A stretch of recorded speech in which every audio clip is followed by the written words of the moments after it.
আগুনের লেলিহান শিখা, চারদিকে আগুন আর আগুন।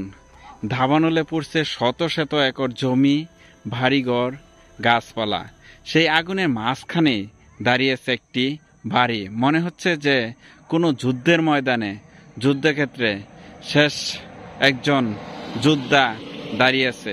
বলছি যে মার্কিন যুক্তরাষ্ট্রের যে ক্যালিফোর্নিয়া রাজ্যের লস অ্যাঞ্জেলেসের মালিবু এলাকার ডেভিড স্টাইনারের সেই বাড়িটা, $9 বিলিয়ন খরচা করে সেই বাড়িটা যেন এখনো অলৌকিকভাবে বেঁচে আছে। কিন্তু আসলেই যে এই বাড়িটা নিয়ে যে বিভিন্ন মানুষের মধ্যে কৌতূহল তৈরি হয়েছে যে কিভাবে যে এই আগুনের মধ্যে এই বাড়িটা এখন পর্যন্ত টিকে আছে।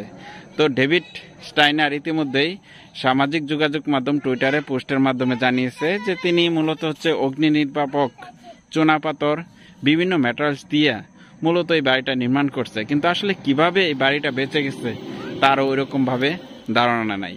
তো আজকে আপনাদেরকে সেই বাড়িটা দেখালাম, যেখানে যে আগুনের লেলিহান এতটা ভয়ঙ্কর রূপ ধারণ করছে যে আজকে একটা নিউজ চ্যানেলের খবরে দেখলাম যে আসলে মানুষের পক্ষে এই আগুন নেভানো সম্ভব না।